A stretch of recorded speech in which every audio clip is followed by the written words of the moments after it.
We're back, baby. It's the Horns Up Talking Texas podcast. Fisher Tosopoulos, DJ Nikki Snacks Kreider. I'm on my mic now. I think that does sound better if you guys a little bit. Cool.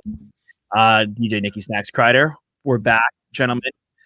Great news this past weekend. A lot of recruits, a lot of transfers coming in, a lot of potential coming in. Duane Akina was thought to come on as the defensive analyst. The Arizona Wildcats have since replaced Jedd Fisch with the former head coach at San Jose State. What is their mascot? The Spartans? Is that what they are? The Trojans? They look like some kind of Greek medieval theme. I almost said the San Jose State Sharks, which obviously is not the case. That is a simple hockey team. But I forget their mascot. But the San Jose State coach is now going. I think it's the Spartans. The Spartans, right? They're going. Well, he's now going to be an Arizona Wildcat, which throws a bit of a monkey wrench into, which is good because Johnny Nansen, our new co-defensive coordinator, is not going to be the head coach there. We get to keep him.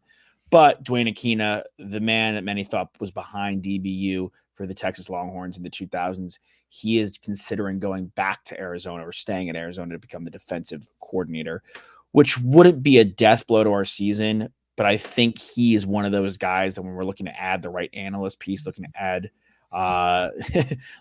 guys back into the mix, and really build out a full coaching staff. I think he would have brought some nice veteran leadership, and he would have brought some really and good hands-on stuff to work with our young DBs, which we were really excited for. So fingers crossed that he's not going anywhere. Yeah, I mean, It'd be huge if he ended up staying. I mean, someone that we really have been vying for a long time. I know Q's a big fan, and he's put out just such a big product of guys in the NFL that have transferred to the next league. And I think, look, we get big recruits all the time. You get 4-star, 5-star guys that come in the building, but development's the biggest thing, especially at the defensive back position, right? Developing these guys to work on their technique, to work on just like their football IQ, and making sure they're good in coverage. And heading to the SEC, like, you can't have enough of defense. So would love to pull out all the stops if we're Texas to try to sway him to stay, but you can't turn down a DC position if it's offered to you. You know what I mean? Especially if you're heading to the Big 12 and a Power 5 conference, like, it's a big honor. Already 100%. Comfortable too in Arizona as Sure. well. Obviously, not having to completely uproot and get potentially buy a new house or whatever you might have to do on that side of things. No, I mean, it's obviously a consideration always for any of these coaches, but there's very few analysts, co-DCs, whatever you want to call it, coaches out there where you can guarantee development. And he's one of those guys. And I think that's why, we're waiting and watching very, very carefully to see how this all unfolds. And obviously we'd rather him end up in the burnt orange. But he was offered a full-time job, and you can't knock it if he ends up taking that. But yeah, go ahead. I will say that I rather, like, if it came down to keeping Nansen or keeping Akina, I'd want to keep Nansen. I think the younger, fresher blood, the one that, was third in defensive scoring in the Pac-12 that led that defense. And honestly, like, the Samoan roots too, like trying to get some of the Polynesian guys over to Texas. I think that's something that we joked about, when we lost to Washington. Like, maybe we just need to recruit more, Polynesian players, because those guys transfer really well to the league. And, we've seen a bevy of those guys become really good pros. Be a fun, change in the culture to grab some of those guys and come over to Texas. Yeah. You know what also translates to wins? The Haka.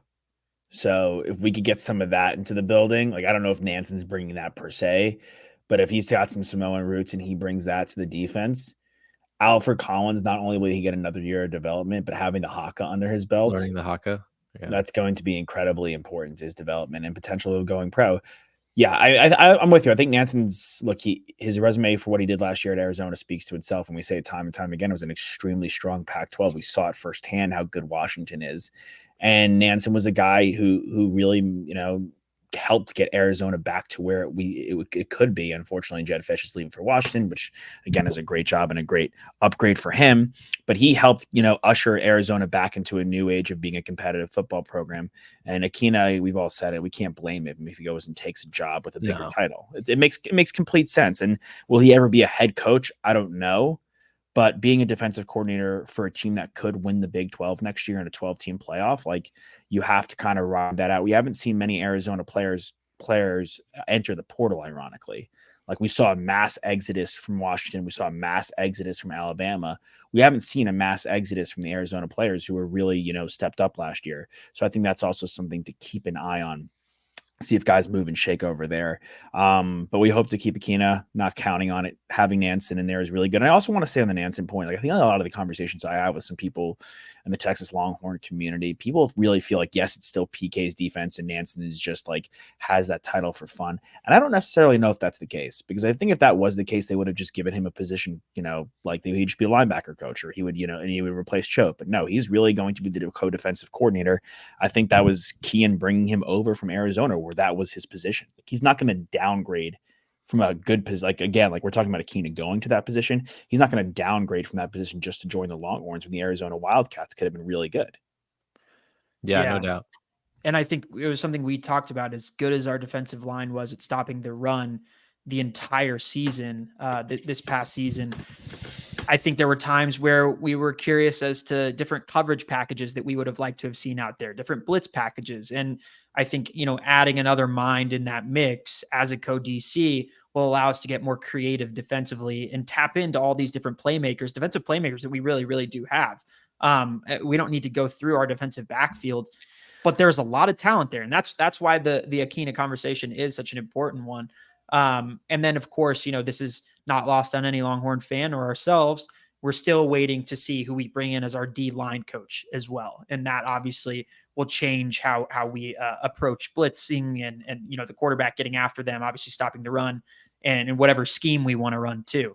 So, that'll be an important piece on the defensive line front. I think it's worth mentioning at least that DeAndre Robinson, 4-star, he's asking for his NIL release, his letter of intent away from the Longhorns. Presumably he was a guy that Bo Davis brought in, and because Bo is no longer with the Horns, he's either going to go to LSU or elsewhere, whoever else was involved in his recruiting process. So that type of stuff happens, right? When you have great coaches underneath the head coach Sark, and they get other opportunities, they go elsewhere. A lot of times those are the guys that are putting in, a heavy amount of the work in regards to recruiting. And that's just the type of thing that happens in the modern college football era. So, you roll with the punches and you move on. Mm-hmm. Absolutely. Speaking of rolling with the punches and moving on, recruiting never stops. We have some of the guys in the 25 class, 26 class visiting the ATX, the 40 acres this weekend. Nick, you want to give us that list? Yeah, there's just a few right here. It's junior day this weekend. So nice. That means if they're in the 2025 class or 2026 class, they come and visit Texas. Sometimes it's going to be these guys' first visit. So to round off the list, we've got DK Moore, who's currently an LSU commit. He's a wide receiver. He's a 5-star wide receiver. 5-star linebacker Jonah Williams. 5-star offensive tackle Michael Fasusi. 5-star linebacker Riley Pettijohn. 5-star 2026 athlete London Smith. 5-star 26 edge Kevin Ford Jr. And then 4-star cornerback Jabori Antoine. So a lot of big names heading in there. I think it's a crucial week to get them in there early and kind of establish a bond between them, because as we've seen in years prior, that when guys kind of gravitate towards a guy that is also committing, kind of like Colin Simmons and Anthony Hill, like these guys become friends like on these recruiting visits, and so a lot of these decisions get affected by that as well. Mm-hmm. Absolutely. And some of the guys you listed, were the Texas guys, like DK Moore. He's not only the top receiver and not only the top player in the state in some rankings, he's also a Texas guy. And we talk about it time and time again. Like, you can't take for granted your own backyard. There are still competitive teams coming into your backyard that are not even in Texas. Like, he's an LSU commit right now. So a Duncanville guy like Colin Simmons, Alex January, who we've really been highlighting over the last month, going in and getting a guy like DK Moore and trying to get him to flip is huge. You have guys like Fasusi, who's the offensive tackle. He's Louisville. That's big. Jonah Williams, outside linebacker. Like, we had Ohio State come in to Houston, North Shore High School, get Devin Sanchez. They got a corner from us. Like, and we have to treat all these Texas guys like they're our guys to lose, as it should be. So I think it's an important weekend, and hopefully it's a fun weekend. Hopefully, who would you guys want showing you around from the team? Other than Bert Auburn for Utah. I mean, I think my answer that replaces me answering Bert Auburn for everything is now just going to go to Ogbo. Every single time you ask me something, I'm just Yeah, Malik Ogbo. Just my guy, Ogbo. It's just a given. Yeah, I think I would probably go. I would want like a good veteran presence. I think Anthony Hill though is a valuable piece considering he's just won, freshman All-American. He's a top rated recruit. He just had a lot of success playing as a freshman for the Texas Longhorns. So yes, you want some veteran pieces. So maybe an Alfred Collins, a guy who's been there for a while. But Jay Barron, a guy who just stayed, and took on the sevens like we spoke yesterday. But also a guy like Anthony Hill, who's had some success with a lot of success as a freshman, as a 5-star player. Like he's a guy I would want in that mix too, to help get these guys being like, look, like if you're good and you're ready to go, you're going to play right away, especially on defense. Like look how many freshmen played on defense, look how many sophomores played on defense, and even wide receivers, the best player plays and the best player and all these best players stay. So Jonte Cook in there for DK Moore is massive. I think that's a big piece to get in there.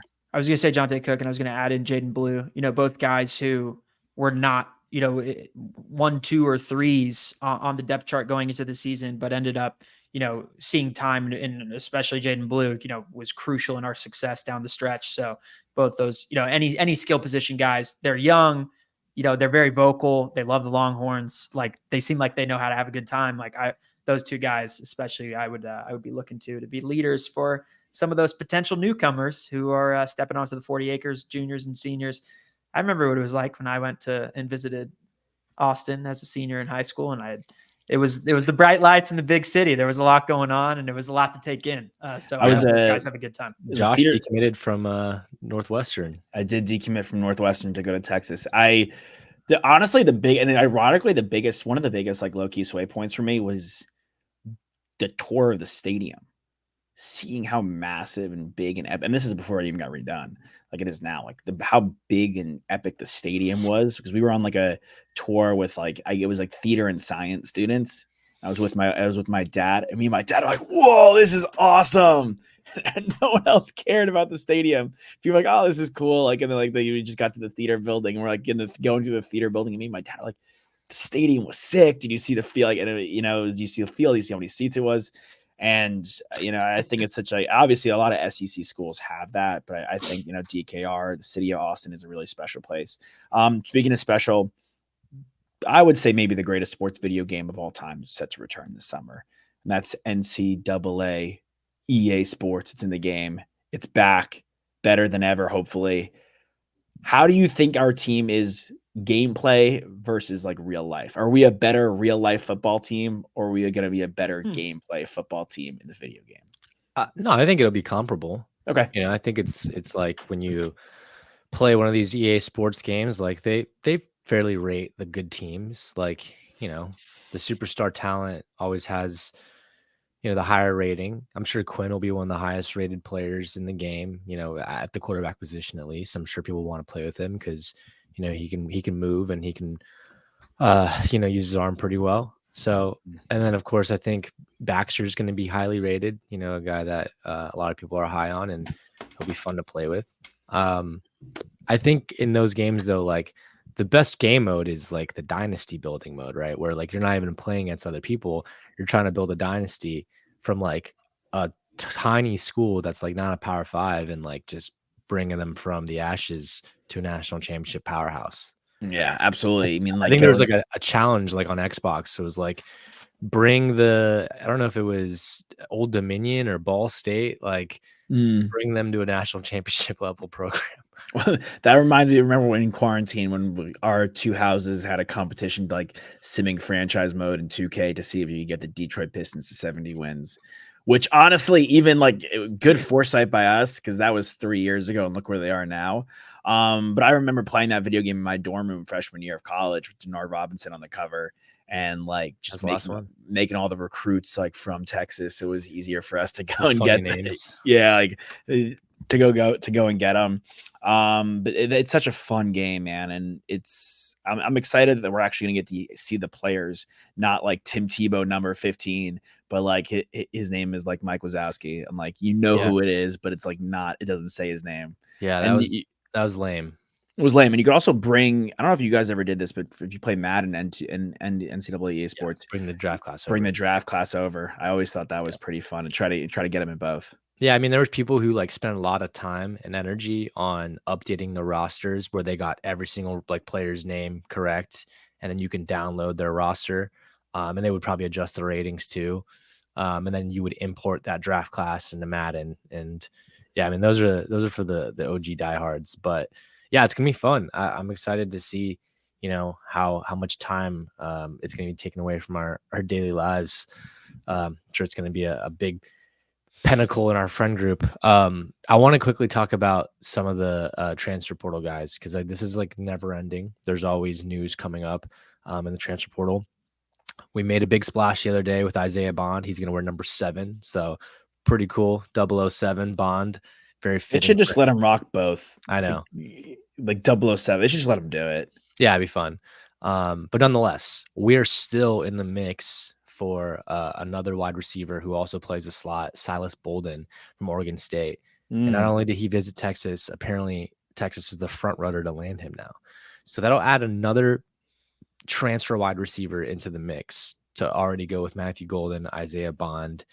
And then, of course, we brought in Ryan Wingo. We have Jonte Cook. We have Ryan Niblett. We've got DeAndre Moore. I'm sure there's others that I'm missing as well. But it's a very deep wide receiving room. So it does give me a little bit of anxiety just, with how transfers go, and, guys will want more playing time. But at the end of the day, we say this all the time, best guy plays. And if he makes the world of a difference, then, it's going to make our offense that much more dynamic. And Silas Bolden is one fast receiver. So it'd be huge. And then, of course, the tight end position is one that we've been, ailing at since we've lost Jatavian Sanders. And, we've been talking about Nye Black from Bama, but another guy just got thrown into the mix, Stanford's tight end, Ben Urasek, who has a career 108 receptions and 1,300 yards. So he's one of the more talented, productive tight ends in the portal. It'll be a grad transfer. So he'll be a one and done type guy, but it could be a really good, buffer until we, get our guy from the 2025 class that's supposed to come in from Georgia. So yeah, I mean, recruiting game never ends, and we're going to be talking about this kind of stuff, I feel like, until, March or April. Yeah. And you'll still see some decisions. Like, we don't know what's going to happen with Jim Harbaugh. Like, if Jim Harbaugh leaves, like, we could see some exodus at Michigan too. Like, and like, again, we brought up Arizona, and, it does, I guess it gives me anxiety about the receivers, but in some ways not really. Like, because you said it, the best player plays. And if they're producing, like, who cares? All I care about is winning football games at the end of the day. So if Isaiah Bond and Matthew Golden and the Oregon State kid, if he comes and we bring him in, and that eats into DeAndre Moore's playing time, and he's a really talented kid, but he has to transfer because he's not getting his touches, like, sucks. But like, hey man, like, best player played and we won games. Like, I can't complain here. And that's how it's going to be in this day and age. And you just got to be able to you have to be able to hit home runs and the really great guys like the Wingos and the Cooks, the two guys that we really think can be super special that are underclassmen, and make sure that Jonte Cook is A, developing, and B, getting touches if we do bring in this wide receiver room. It's also like let's see how Sark does. Like, can he change it up? Can he adjust to our personnel? Like, we don't have Sanders. We don't have a clear-cut 1-2 guy like Worthy and Mitchell, but maybe we have a bunch of guys who are really eager to get into the mix and worthwhile to see some playing time. And we could do it like we've discussed running backs in the past, like fresh legs, like rotate like 5 or 6 guys into the mix. And maybe, we don't have like a 1,400-yard receiver like some of these are like Malik Neighbors, but we have like a bunch of guys with 600 yards, 500 yards, 700 yards. And that's okay with me too. Again, as long as we're winning football games. And that Stanford tight end, A, that's the most Stanford name I've ever heard in my entire life. Ben Urasek. B, he sounds like he sounds like a Tosopoulos, like lunch pill, type guy right there. It's brown sack of work. It's surprising that he wanted to finish up, graduated Stanford, and then take his talents elsewhere to another Classic university. Dude. No, the interesting thing about Bolden, I think, is Bolden's 5'8". He's a small guy, but like Nick said, he's very, very fast. He returned kicks and punts last year for the Beavers. So you don't know none of us know the conversations that Sark or any of the rest of the coaching staff is having with him. He might have been approached to be like, hey, you're going to be our Trindon Holiday, like what he was for LSU way, way, way back when. you're going to be our gadget guy like Keelan was. You're going to return kicks. You're going to return punts. You're going to take them to the house every single time. You're going to be a threat.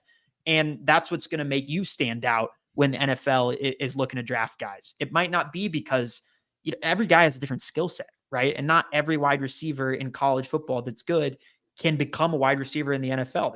There's a finite amount of teams, but guys can make an impact on special teams as a return man. We've seen it, right? Devin Hester obviously was a good corner, but what is he most known for? He's known for taking, punts and kicks to the house. So we don't know those conversations. And I think Bolden, presumably of all the guys that we've brought in, despite the fact that all of them are fast, he's a guy that's already been back there, returned kicks and punts. And I love that. Yeah, it's a good point too. I mean, a lot of guys look at their current situation and they say, okay, what place is going to give me the best opportunity to make me a pro next year? Because really got one more crack at it. And if Texas's pitch is look, we're gonna basically exploit all of your talents, not just in the receiving game, but making you dynamic and making teams not want to, miss you in the return game and just using you as a gadget player, then that's probably music to his ears. And Sark usually unlocks the most out of his guys when it comes to athletic ability. I mean, we've seen what he's been able to do over the course of his career. So yeah, I see exactly why we're the front runner. But I just, I do want to take a step back and say it's a crowded receiving room. So I want to make sure that those young guys are okay. We had the same reservations, I think, about Evan Stewart, right? Like when we first heard the news about him, it was like, okay, it's another guy in the locker room. Of course, there were also ego things and concerns that I feel like are a little different with Bolden. Sure. Let him go to weird Eugene. And I shrugged at the Devin Hester thing when you said he was a DB, because I was like, Jesus, dude, that guy was such a sick athlete. I thought he was because he was a DB. Then he was listed as wide receiver too. And he played receiver as well. Yeah, he did everything. And no, not to mention Bolden. What if his tape as a gunner on the outside on our punt team ends up being what gets him, picked up by an NFL roster? You never know. Schooler's on the Patriots. He's made a career off of it. You did mention Eugene. I wanted to throw out there. We had talked, I think maybe last week when Jabbar Muhammad had entered his name into the portal. I think he's down to 3 choices: Oregon, Texas, and Alabama. So we're still in the mix there, which obviously that guy's a really talented DB, and he's got a cousin on the team who's also very, very talented. I think it's a little bit different with defensive backfield depth, where it's I don't care. I want all of them. Yeah. And we just want to run as many guys as possible out there, because that is a tough position to play. And if you have guys that are at 100% energy every single snap, we're all the better for it on the defensive side. So that'll be one to kind of keep our eye on. A lot of good competition there. Some account called Go Ducks said that his comment about Oregon was, Oregon's building something really special. So maybe they are, maybe they aren't, but so are we. Yeah, I don't know. I love random accounts, and what their quotes are from these guys that are just not their quotes. I think it's a good go, Nick. There's a reason for all 3 of those schools for him to go there. I mean, the glaring one is that, he's following his head coach DeBoer over to Bama, and that makes the most sense. Right. Texas playing with his cousin, and of course we probably have a good pitch to let him start right away and be our premier cornerback. And then Oregon, they're building something special. So yeah, no, he doesn't have to leave the Northwest, and Lanning's a great defensive mind. I like our shot. They're from Texas. I like our shot there, and it would be interesting to see if DeBoer can wrangle him in and have him come with him. But the Muhammad's on the outside, we would have some really fun potential promos to cut. Of course, for this upcoming year, which we spoke about it with Golden and Bond. All right, gents, we will see you guys for tomorrow's show. Won't be a live one, but it'll be a fun one. I think it's something that the people will very much enjoy. And don't forget to watch Horns Hoops tonight against the UCF Golden Knights. I forget all these new teams that have joined the Big 12, and it's only for 1 year. But hopefully we get a win at home at the Moody Center and get back. Couldn't even talk about the West Virginia game. It was so pitiful. I just forget about it. Well, hopefully this is a game that we can talk about. Hopefully it's a game we can talk about. Fisher DeSopoulos, the DJ himself, Snacks Man, Kreider. We'll see you guys next time. Hook 'em.